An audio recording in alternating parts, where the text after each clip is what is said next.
It's Laura Eubanks of Design for Serenity with your succulent tip of the day. And I am in my garden today doing something that I should have done a while ago, but I thought I'd take you on the ride. This Echeveria Gibbiflora hybrid, I bought this as a one-off at a nursery. It wasn't labeled. I don't know, what the cross is, but it was huge. So I staged her in this red glazed pot, and she was magnificent for a couple of years. Then she pupped. The pup started to take over. She got really leggy, and I think we can all agree that this is not the most stunning arrangement anymore, is it? It's leggy and awkward. So it's time to fluff it up. So this is what I'm going to do. This is what I recommend. I'm going to take Mom and I'm going to cut her head off like so.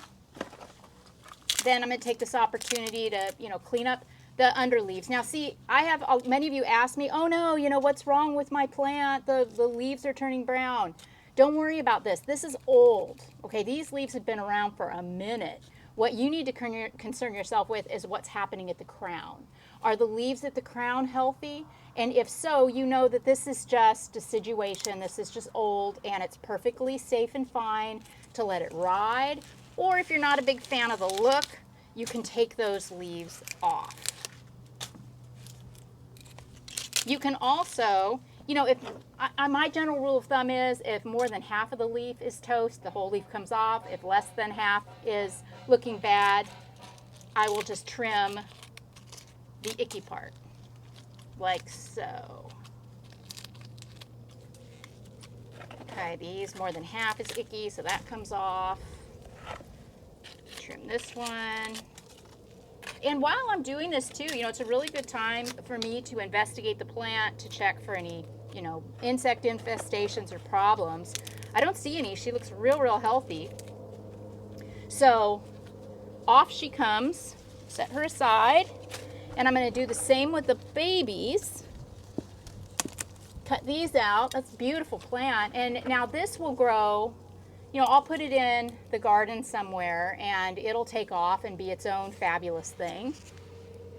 And then this one, which is a little younger, same thing. I'm going to cut it, remove the spent leaf, and then plant it in a pot with some dry soil until it has a chance to harden off and reroot before I start watering. Now what about this hot mess? Well, for those of you that aren't in,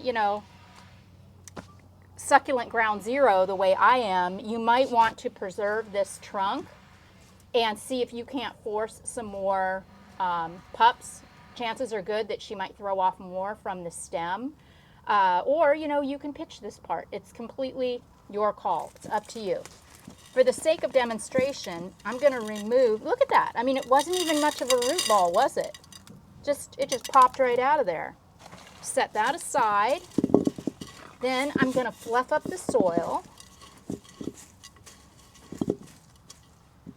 Add some more just succulent potting mix, or this is just leftover dirt from planting cans from a job. So God only knows. I think it's pretty much just compost. But as long as the soil drains well, it really doesn't matter. So don't get too caught up in soil type. All right, knowing that it's going to decompose, I'm going to build it up. Tamp your soil down. All right, then scratch the surface because you want, to set that cutting in where it's not going to fall, right? If your succulent stands up, you've done your job. That's right. Here's another little tip. Before you put the cutting back, do your top dressing. So you're not trying to top dress underneath the leaves. Just go ahead and do it first.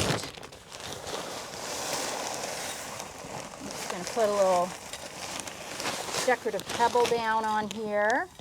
You want your top dressing to be a couple of inches thick. And this is just for looks, I don't know. I suppose it probably, this stone, has minerals that might leach out in a very, very small quantity over time, so it's not a bad thing. Also, top dressing heavily suppresses weeds and retains moisture. So it's just looks good and it is good. Okay, where's Mom? What do I do with her? Where is she? Behind you.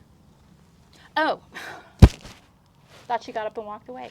Okay, here she is. Now remember, if you're expecting rain or inclement weather, you might want to put Mom in a dry, cool place until you get a callus here on the wound.